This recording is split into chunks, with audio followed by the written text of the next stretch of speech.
having a 300-year-old mind is to basically let all the constructs evaporate. Let them evaporate and not be held, not be encumbered by them, by either the constructs or what you've experienced in the past, and bring yourself forward as just this pure energy of love and connection and building and contributing. And when you come from that space, oh my gosh, it is transformative. All right, it is Q1 of 2024. That means new goals, more growth, and upgrading your day-to-day workflow. That's why I want to talk to you today about the HubSpot Sales Hub. This thing is basically an all-in-one platform to help you get out of that muck of scheduling everything manually, digging through data, tracking down leads, probably not following up with things.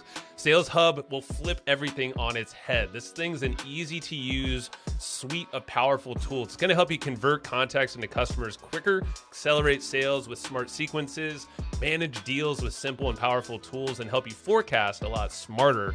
It actually uses this new AI-powered app called ChatSpot.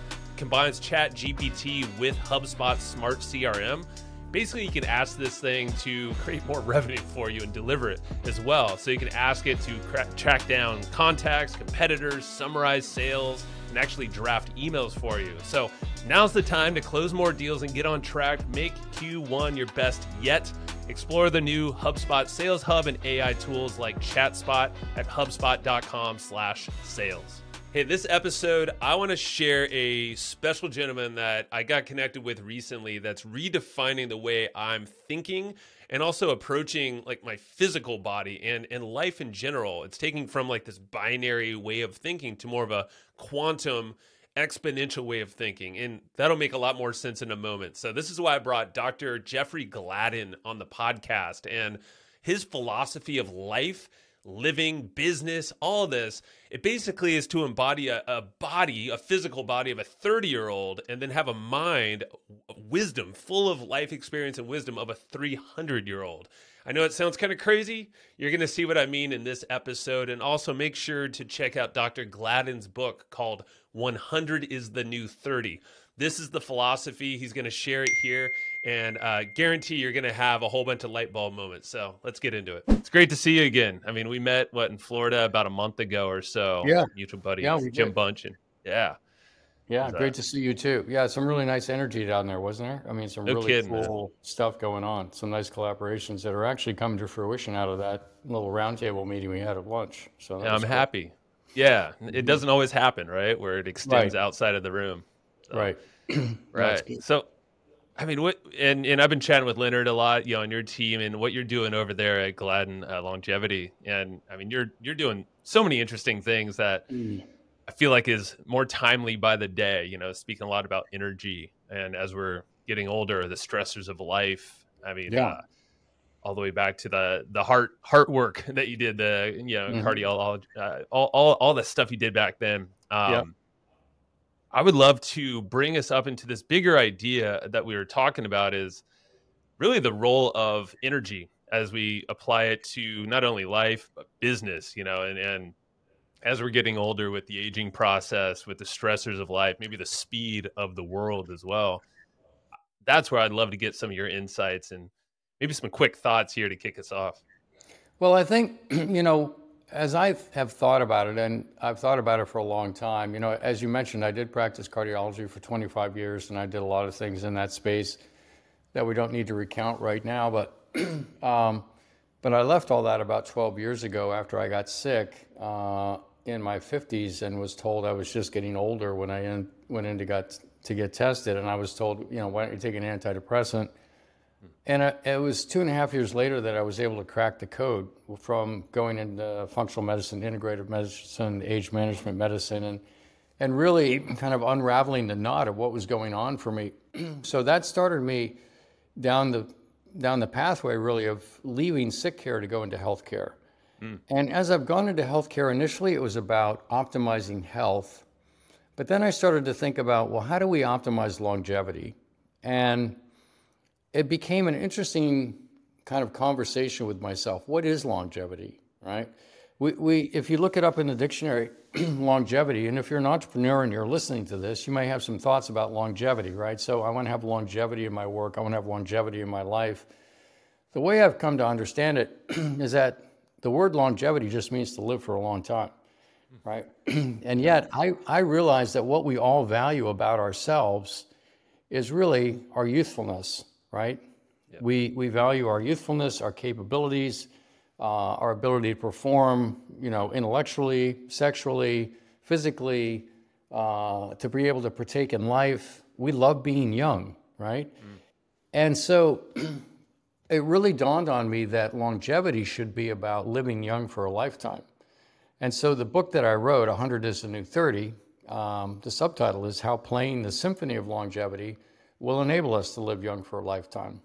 But there's another piece to it that I think factors in, and that is that the real target for me in longevity is not simply to live to a particular age. Like you talk to a lot of people, well, I want to live to 180, I want to live to 150, I want to live to 300. It's like, that's so abstract, right? I mean, it's so abstract, and yet we know what it is to be young. So for me, the target is, when I'm 100, is to have a 30-year-old body and a 300-year-old mind. Ooh, interesting. Okay. Wise, right? A wise mind. All the wisdom, all the equanimity, all the sense of perspective, right? Because I think ultimately when you have a 30-year-old body and a 300-year-old mind, and I'll say mind, spirit, etc. When you have that combination, we don't even think about this as a combination, but when you have that combination, you have true longevity, right? Now you have so much perspective and so much wisdom.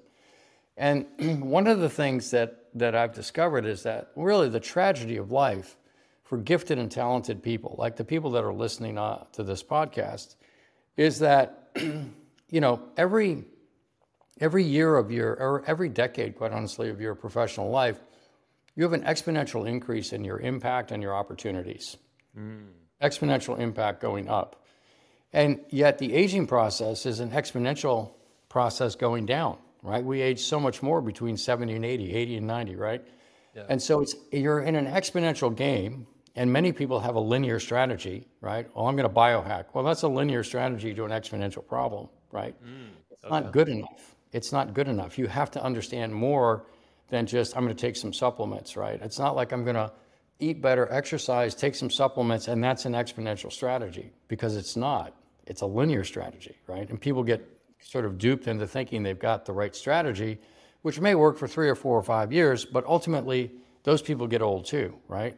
So how do you get an exponential strategy? Well, part of the exponential strategy is having this 300-year-old mind. But if you flip that equation, right? So you have exponential decline from aging, exponential increase in impact and opportunity. When those lines cross, that's a tragic point, because now your ability to access those opportunities and make that impact also starts to go down, right? And so eventually you end up in a nursing home, somebody's coming to visit you because they still care about you, right? And that's a fate that none of us want.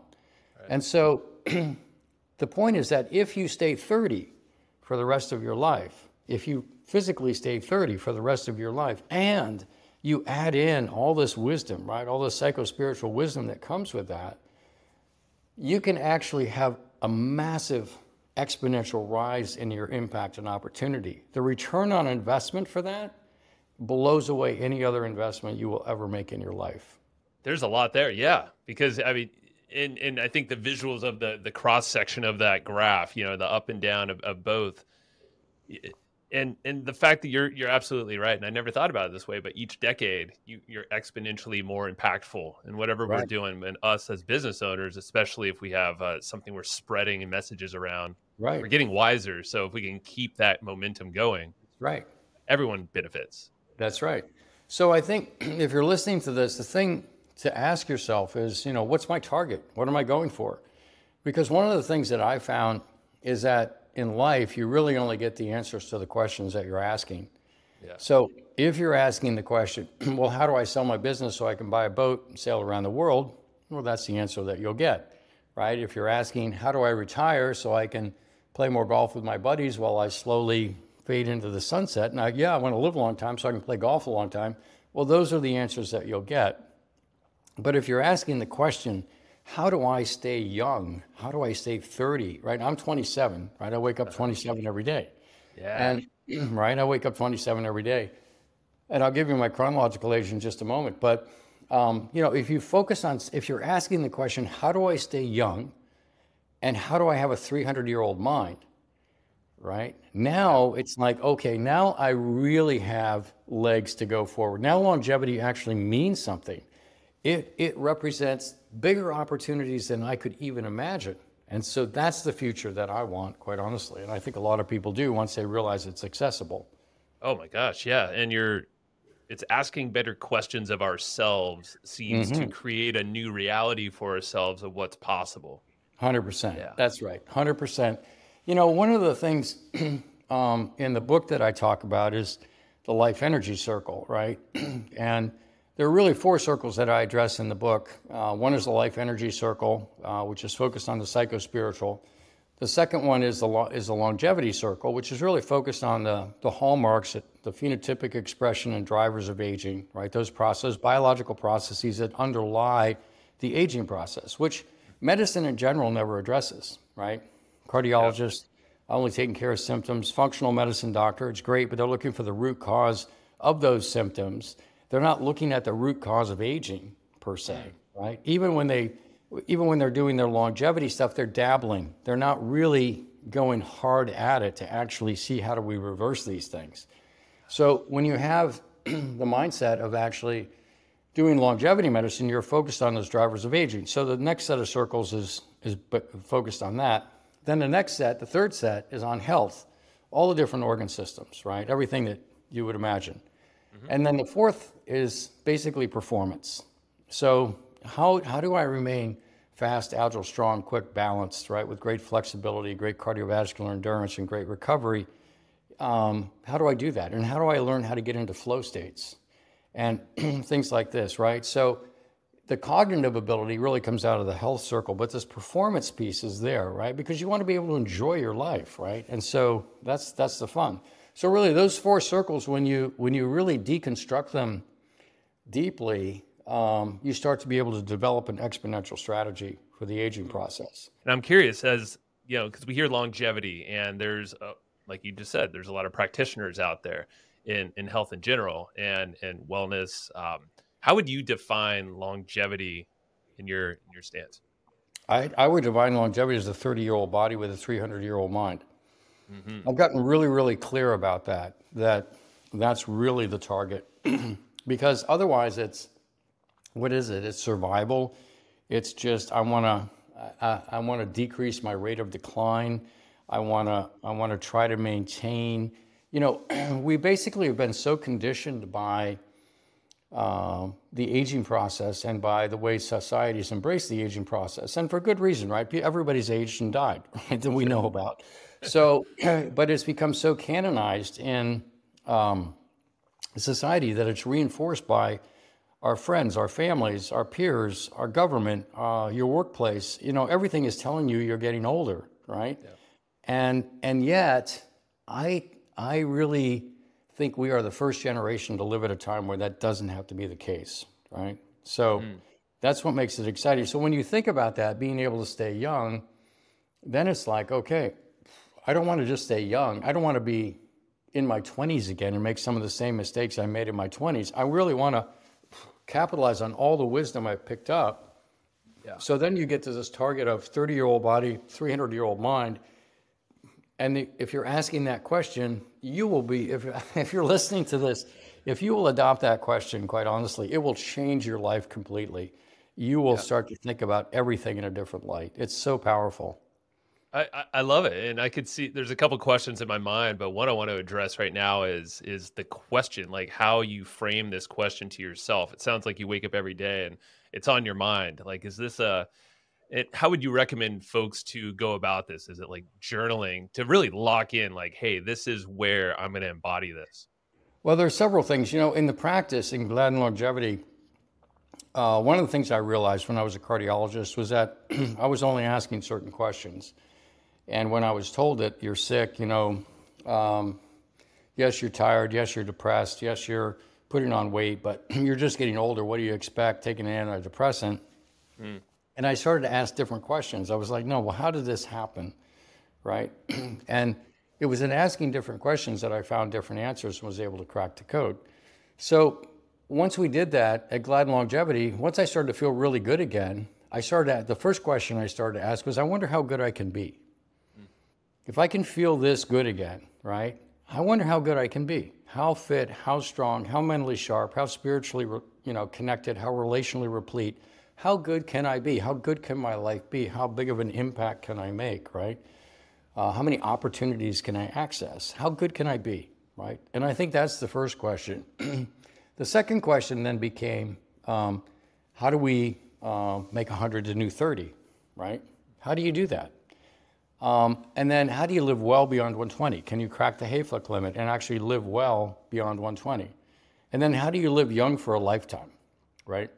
Yeah. Living young for a lifetime is a mindset. So one of the ways that I answer those questions is I wake up 27 every day, right? And I have to tell you, just doing that is intensely powerful. So I will sit down and to your point, I do journal every morning. I go through 3 gratitudes, a few things that would make today great, and some affirmations about myself. And those things can go all over the map. They can be super sort of meditative and spiritual, or they can be very concrete. But I wake up with this idea that I'm 27. And so if I don't feel 27, then it's like, no, but I'm 27. What do I need to do to get back to 27? I never wake up and say, yeah, but you're good for your age. You're so much better than other people your age. You see, that's acquiescing. That's acquiescing to aging, right? And yet it's so easy to do. Yeah, I work out. I'm good for my age. Bullshit. You've just lost the game. You've got to play a different game.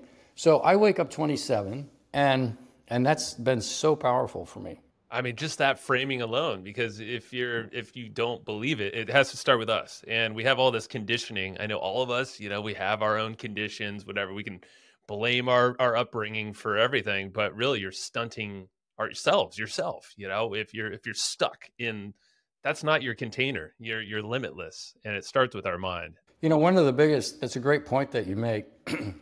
One of the biggest issues I think we all have is that everybody grew up with trauma. Right? We all had trauma, and then we all lived in reaction to that trauma, right? And so we become encumbered by that trauma, so to speak. And so one of life's goals, one of the goals of really developing this 300-year-old mind is to be able to go back and understand that trauma. Who did what to who? What was my perception? What was their perception? What actually went down? Let's get some understanding of it. How was it that I was vulnerable to that in the first place, right? And then you can go in from there and you can heal it. And you can get to a place of insight. And then that's good. But when it really starts to happen is when you actually transcend it. When you actually forgive the people that were involved. And you actually have love for them again. And you actually become grateful for everything that ever happened to you, because it was all part of what it took to bring you to where you are today. Right? So when you actually move away from being the victim of your trauma to actually welcoming it all as a gift, this is part of becoming unencumbered, right? So I think part of our goal is to become unencumbered by the past. And one of the things I've been working on most recently is being free to love, right? So you go through life and it's like, well, I love this person, but I don't know about that person. I'm not sure about you, right? I'm not, whatever. Selective love, right? Right? We're selective love. Yeah. And it's all resides inside of a construct, right? Of how love is supposed to work. But when you go really deep on the spiritual side of it, you realize that all we are is love, right? And that really there is no bounds to the ability to love and to share love freely. And so one of the last encumbrances that I've removed is this idea that I'm not free to love. I am free to love. I'm free to love. And I can tell you that when you go into a situation with that mindset, it changes the room entirely. It just changes it entirely. The energy is so different, right? Yeah, I was just going to say the energy, like you feel it. You can't really describe it, but it just feels different. You're lighter. Hey, I'm going to pause this really fast and shout out another podcast that's on the HubSpot Podcast Network, the audio destination for business professionals. This one's a podcast hosted by someone I've followed for years. I've read his books. His name is Donald Miller, and he hosts the podcast called Business Made Simple. The whole premise there with that show is that it helps take the mystery out of growing your business. And one of the recent episodes is one with Alex Hormozy, someone else I've followed for years now.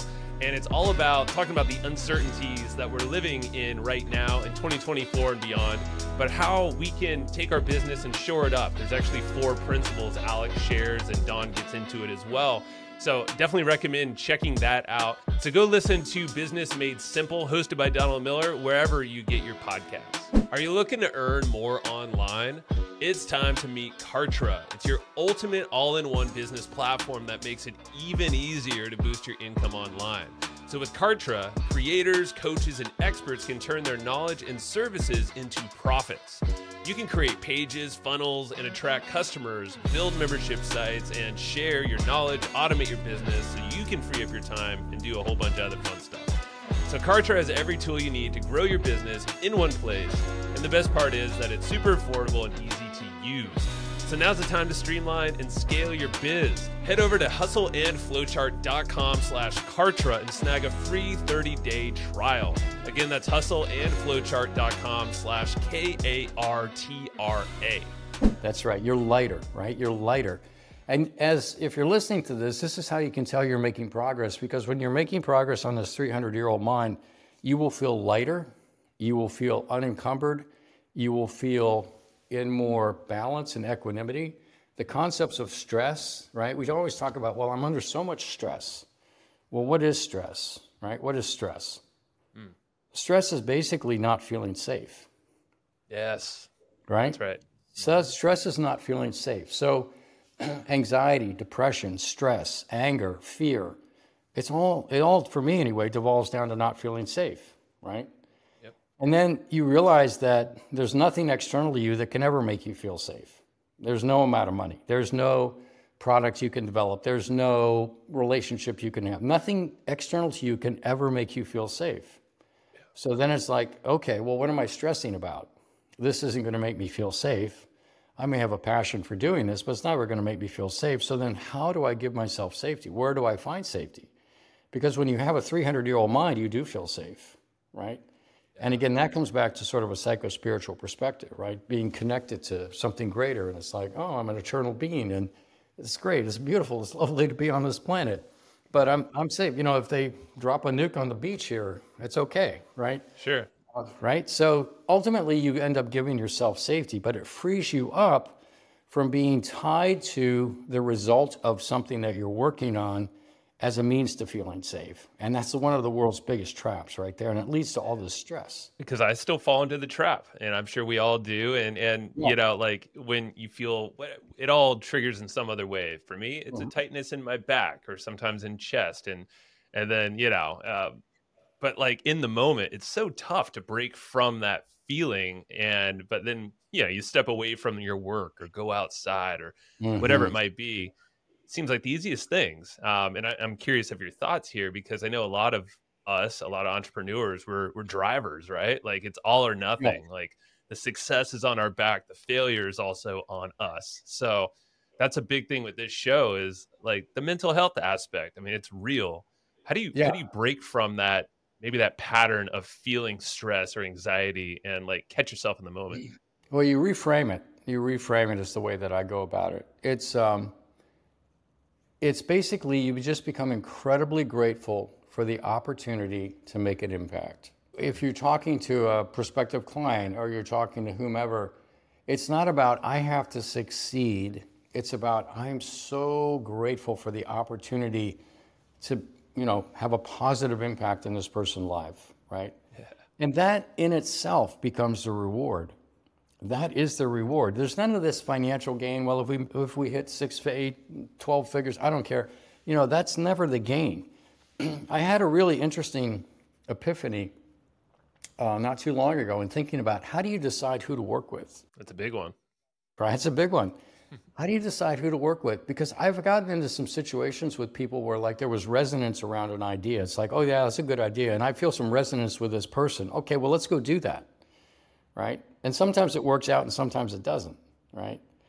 True. Well, right. Everybody's had that experience, I think. So how do you actually decide who to work with?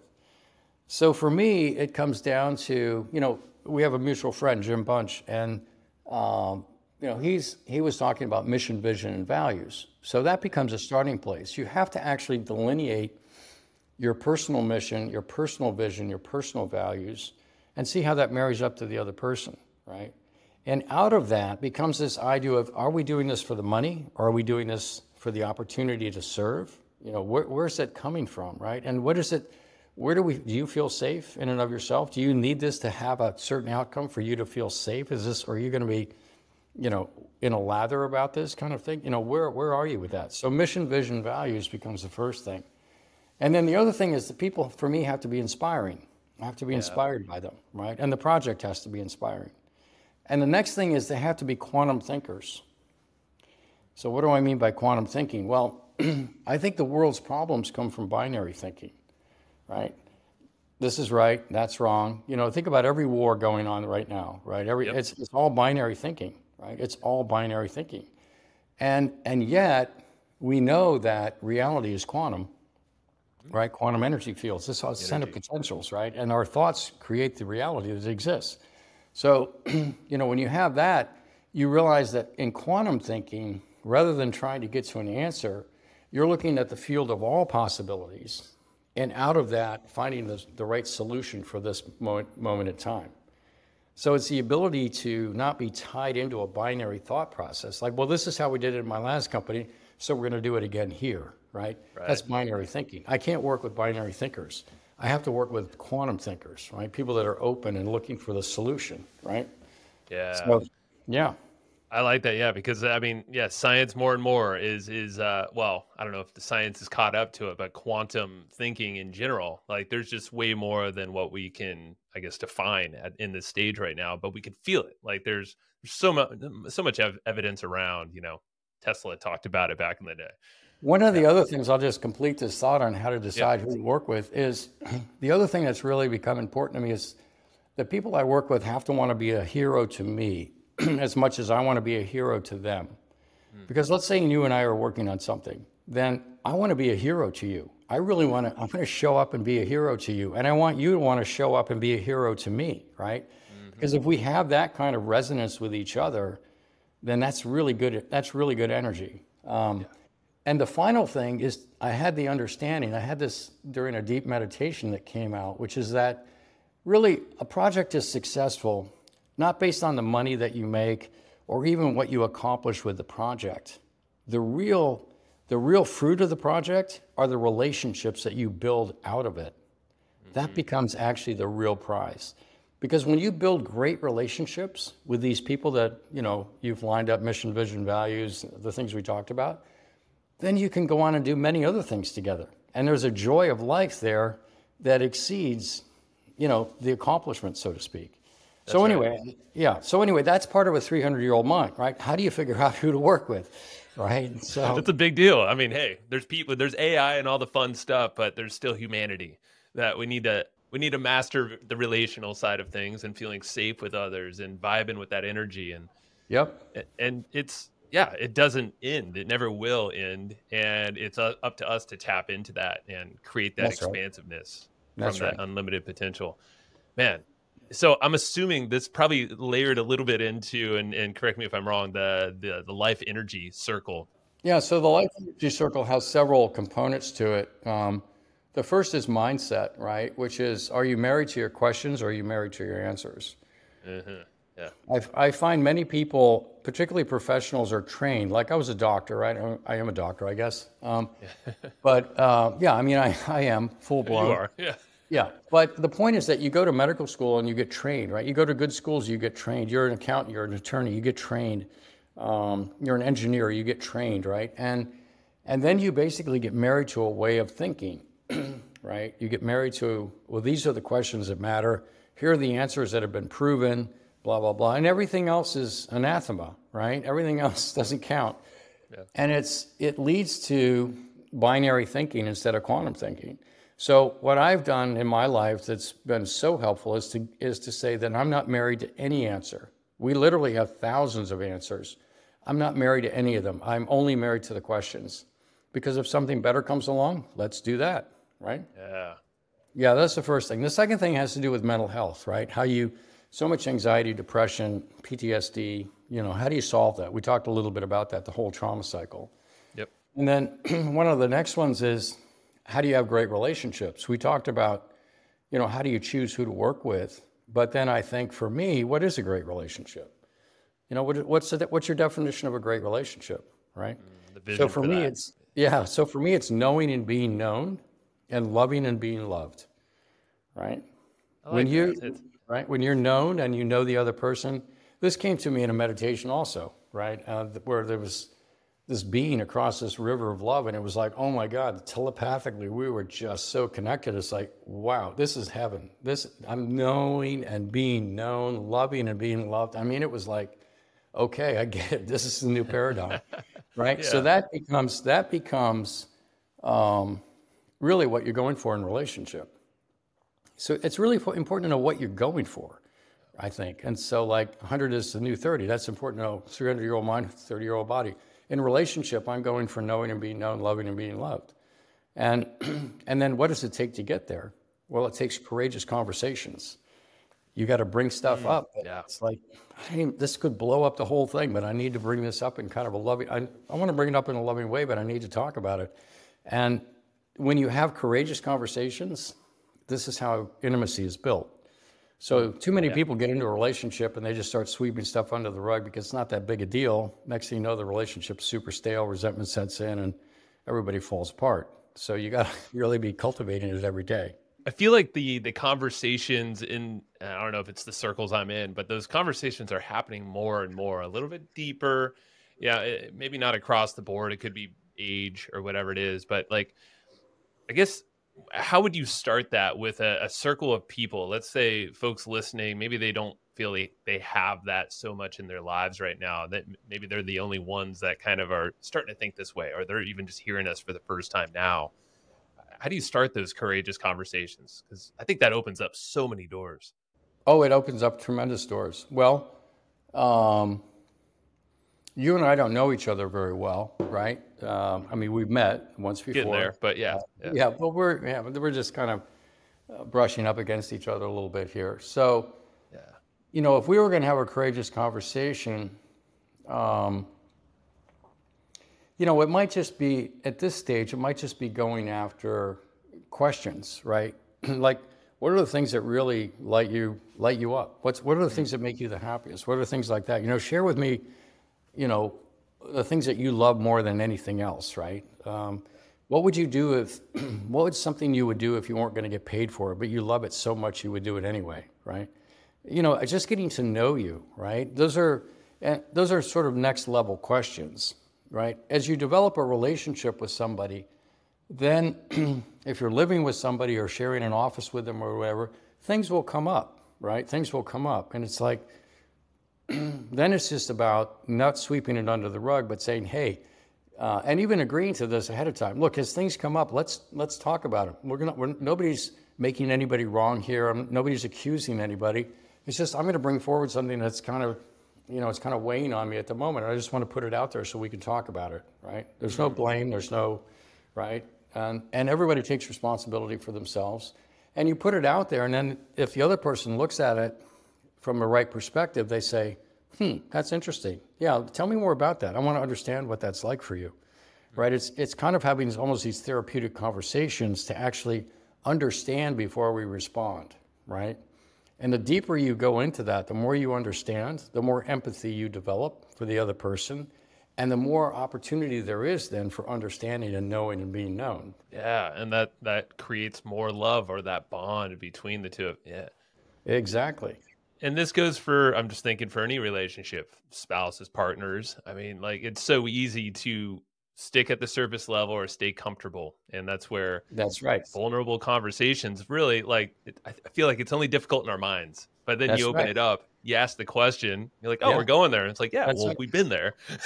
Exactly. It's kind of like skiing or snowboarding, right? You look over the precipice, it's like, holy shit, are we really going to go down there? But then you jump off and it's like, hell, that was great. But I will tell you, every courageous conversation starts with this feeling of standing outside yourself, looking at yourself. Am I really going to say this? it always starts, am I really going to say this? And then you kind of bring it up, right? It's courageous. It takes courage to do it. That's it. I mean, like, I'm just gonna, with you, it's like walking into that room, the round table that, I met you Yeah. guys at. We had Yeah. no clue what we were getting into. And, it was, Right. and I've had Dara, from Delphi on the podcast here. So it was Dara and I Yes. walking in the room with you, Jim Bunch, and a whole bunch of others. And Yeah.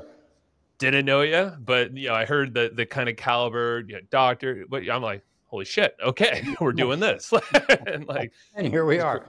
Yeah. and here we are. And that's how things open up. And it's the feeling of safety, being open, and just that energy. I mean, That's you never it. know where things go. Yeah. Well, I'm curious, and maybe this is like the last kind of tidbit, but you mentioned now's the time that, we're going to have that 300-year old mind and that 30-year-old body. Like, why now? Is it technology? It's technology. I think we're basically, there's so much progress just in general science, right? When you think about quantum things that are being understood, you think about the cosmos, which is being unraveled more and more. You think about the expanses of AI and computing power and quantum computing and all the things that are coming online that help us solve problems. And then you look at the groundswell, really, of people that are incredibly interested in this and the dollars that are pouring into it from a research perspective. This has never happened in the history of mankind, right? Never happened. And so we are actually literally making progress all the time in this, right? So I will tell you that yesterday I completed my 70th lap around the sun. Nice. Yeah. Awesome. Congrats. And I celebrated, but I'm 27, right? And I celebrated by doing this really hard mountain bike ride down in South Puerto Rico, and I crushed it. And it's like, oh yeah, I'm 27. Of course I crushed it, right? So it starts with who you believe you are. And that's so critical to this. I love it, man. And this is where, I'm having a birthday a week after your yesterday's birthday. And yeah, I knew a lot of people with birthdays on, I'm not going to date the episode, but on your birthday, which is ironic. Cool. But cool. yeah, I think there's this, I heard my wife mention it earlier, like writing notes to my two daughters. I have a 4.5-year-old and a 3-month-old. Nice. And writing emails and saying, hey, like, we're going to have a great another 50 years. But it's like, right. But that's a construct. Like, that's right. Like, I'm 38 physically here, but I know I'm a lot younger, and it's these questions. So I guess, let's leave everybody here with, let's like break the cycle of whatever paradigm that we're in. That's and I know we've already talked about it, but maybe leave us with a good one-liner here. Yeah. The thing to understand is that everything is made up. Yeah. Everything is made up. And that's a powerful thing to think about, right? Whether it's religion, politics, anything, it's all made up. And science is made up, quite honestly, right? People say, I believe in science. I'm like, really? Tell me about that. Because science is simply a construct trying to explain what is. It's just a construct. It's an attachment to a concept or whatever it is. It's a construct. It's a construct. Yeah. Government's a construct, right? And so we live within all these constructs. And the question, I think, having a 300-year-old mind is to basically let all the constructs evaporate. Let them evaporate and not be encumbered by them, by either the constructs or what you've experienced in the past, and bring yourself forward as just this pure energy of love and connection and building and contributing. And when you come from that space, oh my gosh, it is transformative. Stress goes out the window. There is no stress. What's there to stress about? Yeah. I love it. And it's not woo-woo, right? Like, I feel like there's always that label in folks' mind when love is thrown around. It's like, well, give it a shot. Tell us how you feel. Exactly. Because you can't really, you can't ignore that. So, Dr. Gladden, I appreciate you so much, man. So shout out where I know you have a podcast. Obviously, you have a whole bunch of stuff going on. Yeah. So if people want to track us down, they can go to gladdenlongevity.com. I have a book out, 100 is the New 30. It came out in September. And it's being well received. It's also on Audible, which I actually read. Cool. Good. Yeah. And then we have a podcast, the Gladden Longevity Podcast, which maybe we'll have you on, Joe. It'd be fun to have you back on there. We can talk about very fun. entrepreneurs and what age you want to be for the rest of your life, you know, that kind of thing. And I've gone through the whole bunch of trauma cycles, and there's some interesting cycle, you know, stories that I've overcome. But yeah, and everybody has that stuff, right?